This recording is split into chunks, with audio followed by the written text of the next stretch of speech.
अस्सलाम वालेकुम, welcome back to my channel. आज हम देखेंगे खजूरी की रेसिपी। खजूरी ये एक कोकनी स्वीट डिश है। कोकन साइड में इसे अलग अलग तरीके से बनाया जाता है।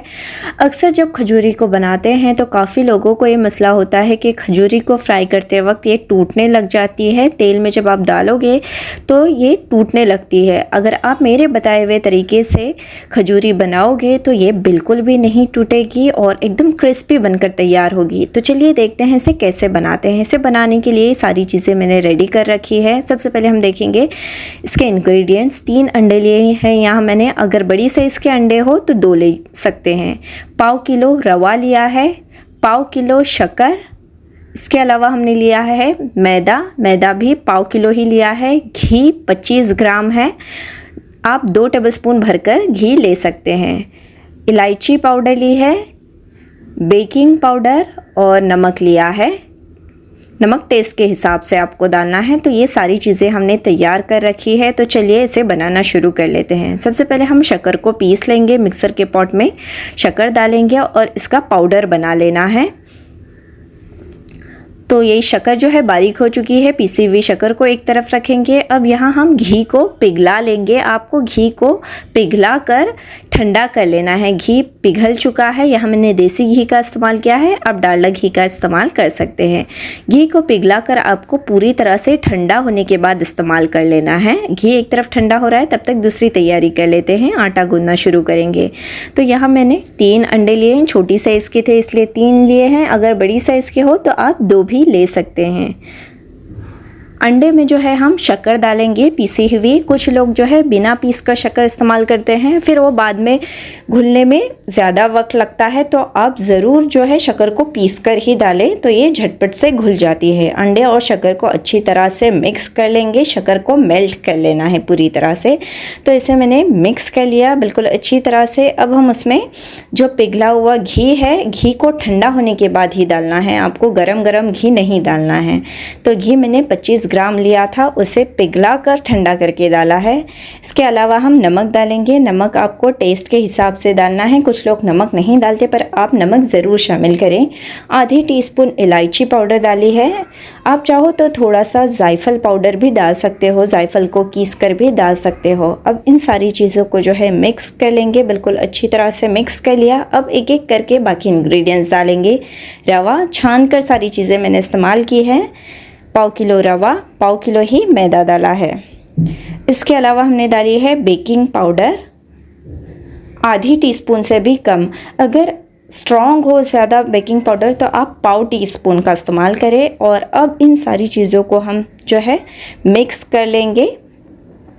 आपको इस वक्त थोड़ा सा ड्राई लग रहा हो, पर ये सारी चीज़ें मिक्स, नीचे से आपको अंडे वाला मिक्सचर जो है अच्छी तरह से मिक्स कर लेना है। जिस तरह से आटा गूंद लेते हैं बिल्कुल उसी तरह से।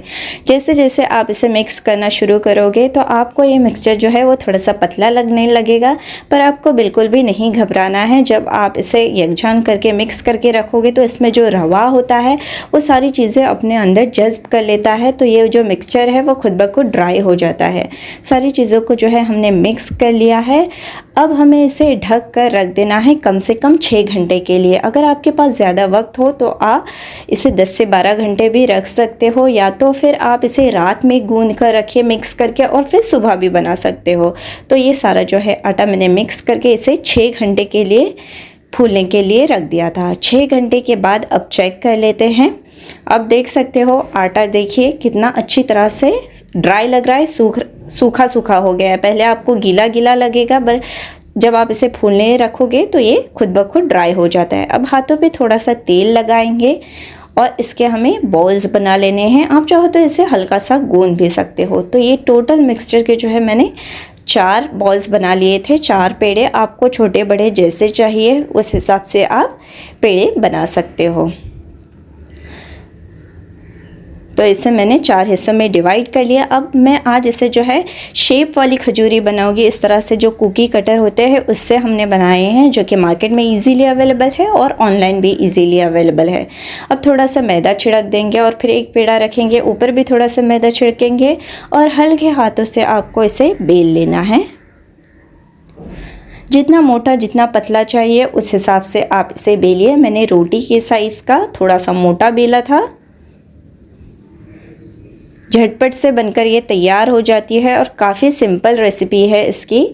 तो ये देखिए, इस वक्त आप इसकी थिकनेस देख सकते हो, इतना मोटा मैंने इसे बेल लिया है। पहले आपको इसे बेल लेना है और फिर ये जो कटर है उससे आपको इसका शेप दे देना है, कटर का दबाकर। तो इस तरह से शेप वाली खजूरी बनकर तैयार होगी। जो भी आपको शेप की बनानी हो, या तो इससे पहले खजूरी के लिए कोकन साइड में एक अलग से मोल्ड का इस्तेमाल किया जाता है एल्युमिनियम का, उस पर भी आप इसे बेल कर बना सकते हो, या ट्रायंगल शेप में भी कट करके बना सकते हो, जैसे भी जिस शेप के आपको बनाने हो उस हिसाब से।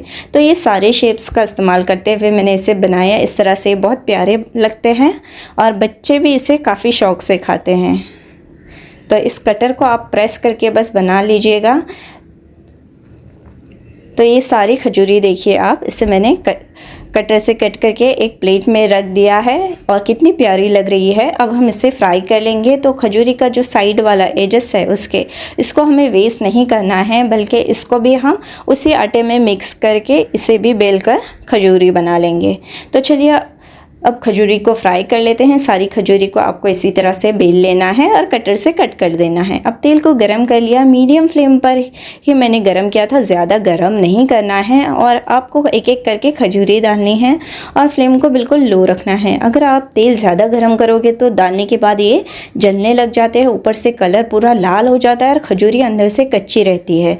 तो लो से मीडियम फ्लेम पर ही आपको इसे फ्राई कर लेना है। जब ये एक तरफ से गोल्डन हो जाए तब हम पलट लेंगे और पलटकर दूसरी तरफ से भी गोल्डन होने तक फ्राई कर लेंगे। पहला बैच जो है वो मैंने ज़्यादा एकदम गोल्डन नहीं किया था, क्योंकि कुछ लोगों को ज़्यादा गोल्डन पसंद होती है और कुछ लोगों को कम। हल्की गोल्डन कर फ्राई कर ली और तेल को अच्छी तरह से निथार कर आपको निकाल देना है इन खजूरी को। तो मैंने एक झारे का इस्तेमाल किया था ताकि जो तेल है अच्छे से नितर जाए और इसमें ज़्यादा तेल बिल्कुल भी जज्ब नहीं होता है। आप देख सकते हो कलर भी कितना प्यारा आया है और ये काफ़ी क्रिस्पी हो जाती है। तो इसे हम एक प्लेट में निकाल देंगे। अब दूसरी खजूरी को भी इसी तरह से फ्राई कर लेंगे। लो से मीडियम फ्लेम पर ही आपको फ्राई कर लेना है। धीरे धीरे देखिए ऊपर आ जाती है और फूलने लग जाती है। पलट देना है, पलट कर दोनों तरफ से। इस बैच को जो है मैंने ज़्यादा थोड़ा सा ब्राउन कर लिया, क्योंकि पर्सनली मुझे ज़्यादा ब्राउन पसंद है। और आप देख सकते हो ये बिल्कुल भी नहीं टूटी है, तेल भी हमारा पूरा क्लियर है। तो सारी खजूरी जो है गोल्डन होने के बाद हम इसे झारे में डालेंगे और फिर निकाल देंगे। तो देखिए तेल भी बिल्कुल ख़राब नहीं हुआ है और खजूरी भी कितने अच्छे से बन गई है। और जो हमने कटर का इस्तेमाल किया था इससे ये काफ़ी प्यारी लग रही है। सारी खजूरी हमने फ्राई कर लिए है और पाव किलो में देखिए ढेर सारी हमारी खजूरी बनकर तैयार है।